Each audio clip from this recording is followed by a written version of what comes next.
Diqqat! Ushbu video material faqat ko'ngil ochish uchun mo'ljallangan. Biz kimnidir yoki nimanidir haqorat qilmoqchi emasmiz. Qani bo'la qol, parkur qilish vaqti keldi. Aha, parkur bo'yicha tekshiruv boshlandi. Mayli, tezroq boshlasak, tezroq tugatamiz. Sen qoidalarni bilasan. Bir blokning ustiga tovuq go'shti, ikki blokning ustiga esa mol go'shti turibdi. Parkur sivilizatsiyasida hech kim mol go'shti olish uchun sakramaydi. Shuning uchun hamma tovuq go'shti olish uchun sakraydi.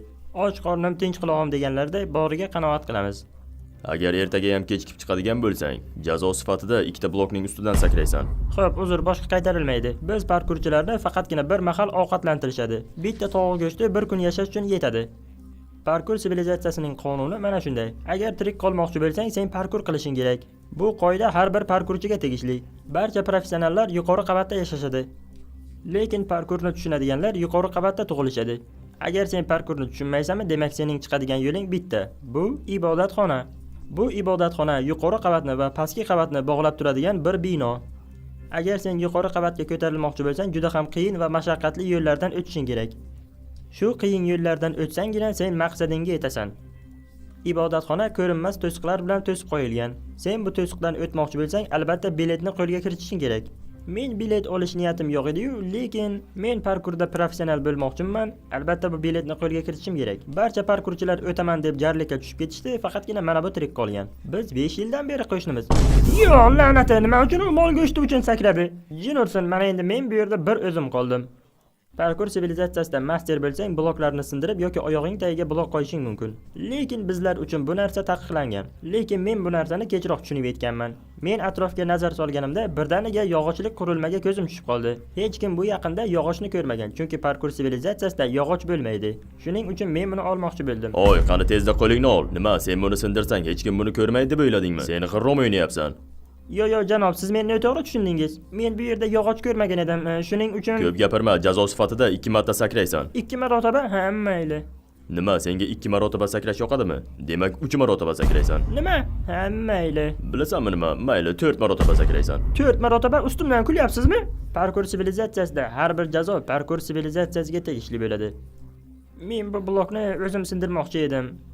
Bugun seni omading keldi, yigitcha. Keyingi safar qoidalarga rioya qil, men seni kuzatib turaman.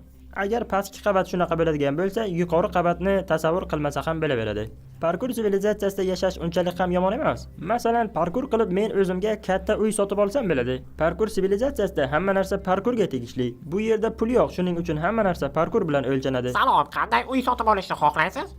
Ajoyib, bu yerda nimadir sotib olish uchun shunchaki ko'proq parkur qilish kerak xolos. Men haligacha tushunmayman nima uchun pulning o'rniga parkur bilan savdo sotiq qilishadi. Men aniq bilaman, men bepulga 2 etajlik uy sotib oldim. Men bo'sh kemadimda narvonga sakrab, undan ham kattaroq uy sotib olishga qaror qildim. Agar sen qiyinroq parkur qiladigan bo'lsang, yanada qimmatroq narsa sotib olsang bo'ladi.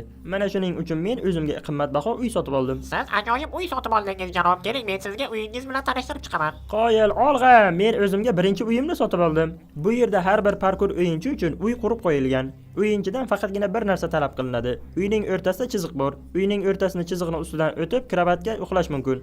Parkurchilar parkur qilyaptimi deb ularni hattoki o'zlarini uyida bo'lsa ham kuzatishadi. Siz mana shu yerda yashaysiz, janob. Bu yerda faqatgina sizda 2 etajlik uy bor. Shuning uchun men sizga ichkarini tanishtirib chiqaman. Ajoyib, sen bittagina narvonga sakrashing bilan eng katta uyning egasiga aylanasan. Ko'rib turganingizdek, janob, pastki qavatda ham, yuqori qavatda ham sizda sakrash imkoniyati bor. Janob, sizga yuqori qavatni va butun uyingizni ko'rsatib chiqaman. Ajoyib, uncha ham yomon emas va qiyin emas.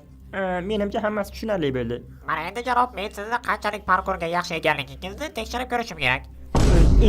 Bu bola rostdan ham sakradimi pastga? Men hech narsaga tushunmadim. U tirikmikin? Nega bu unday qildi? Xo'sh, sizni yangi uyga ko'chib o'tganingiz bilan tabriklayman. Ha, u o'ldi.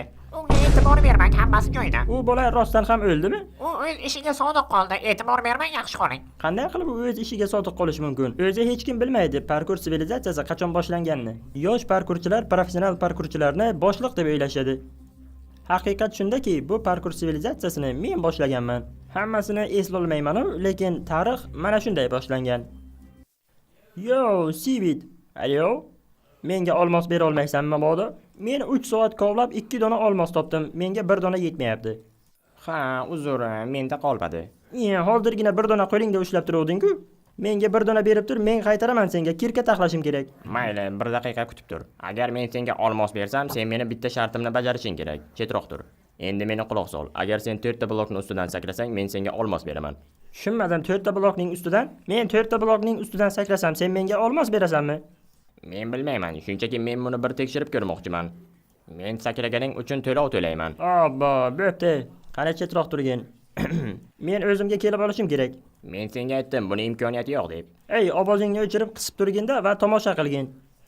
Va mana shunday. Mana ko'rdingmi? Bu men uchun oson. Aha, qoyil, tasanno. Mayli, sen buni halol ishlab olding. Vo, men parkur qilganim uchun menga to'lov to'lashdi. Agar sen yana parkur qiladigan bo'lsang, men senga to'lov to'layman. Yo'q, rostdanmi? Albatta. Men yana ertaga qaytib kelaman. Mana shunday qilib parkur uchun to'lov boshlandi. Ertasi kuni men uning uyiga bordim. U menga ko'proq olmos berishini aytdi. Xullas, tashqari tomonda ajoyib maydon qurib qo'ygan edi parkur uchun. Men hech o'ylamagan edim bu parkur uyini butun sivilizatsiyani o'zgartirib yuboradi deb. Mana shunday qilib parkur sivilizatsiyasi dunyoga kela boshladi. Men hozir bir narsani o'ylab qoldim. Bu ikki to'qnashuvning o'rtasida qandaydir tushunmovchilik bo'lgan.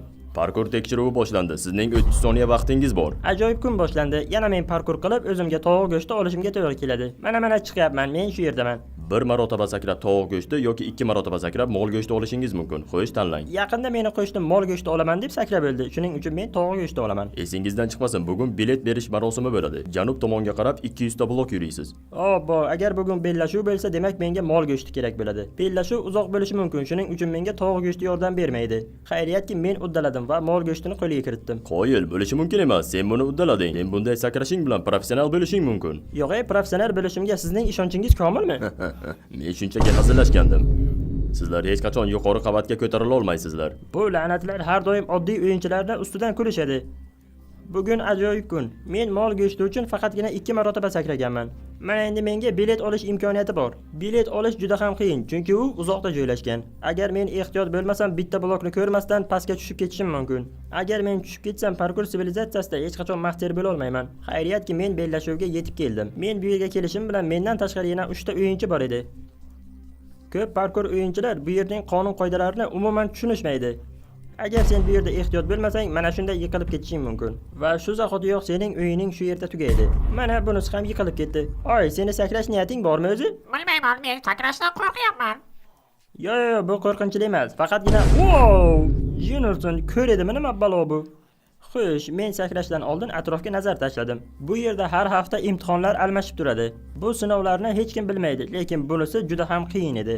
Bu yerda ikkita blokning ustidan sakrab biletni olish mumkin. Agar uni qo'lga kiritsang, yana ikkita blok orqaga sakrashing kerak. Yana bir narsani bu yerda bilib olishingiz kerak. Parkurda barcha narsani sotib olishingiz mumkin, hattoki o'yinchini ham. Mana qarab turing. Agar men 360 gradusda sakrasam, ikkita blokning o'rniga bitta blokni qo'yib bera olasizmi? Sen bitta blokning ustidan 360 gradusda sakrab o'tmoqchimisan? Meni ishonchim komil emas-u, lekin mayli. Wow, mana men nima degandim? Men aytmaganmidim. Mana endi menda boshqa muammo bor. Men hech qachon 360 gradusda sakragan emasman, lekin urinib ko'raman. Ehtimol.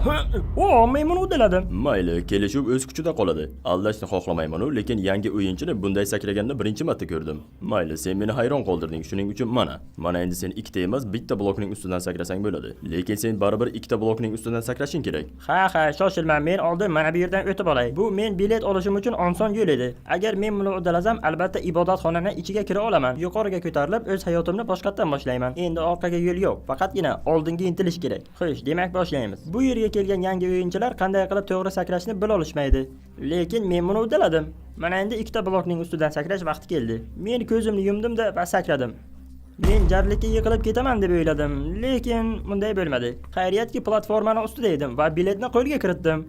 Xullas, orqaga qaytish oson edi, chunki ikkita blokning ustidan emas, bitta blokning ustidan sakradim. Bu men uchun ajoyib kun edi. Men birinchi marotaba biletni qo'lga kiritdim. Mana endi ibodatxonaning ichiga kirsam ham bo'laveradi. Men o'zimga va'da bergan edim buni uddalayman deb. Mana men ibodatxonaning ichidaman. Hozircha ahvolim yaxshi, uncha ham och qolmagan edim. Bu yangi o'yinchi uchun ajoyib natija edi. Bu men uchun ajoyib kun va g'aroyib natija edi. Va bu men uchun tepaga ko'tarilish uchun yagona yo'l.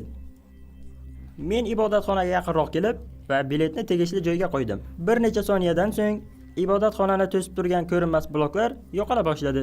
Lekin men baribir tekshirib ko'rdim ibodatxonaga sakragan vaqtimda yiqilib ketmasligim uchun. Xullas, men bitta blok ustidan sakrab olib va nihoyat ichkariga kirib oldim va men ibodatxona ichidaman.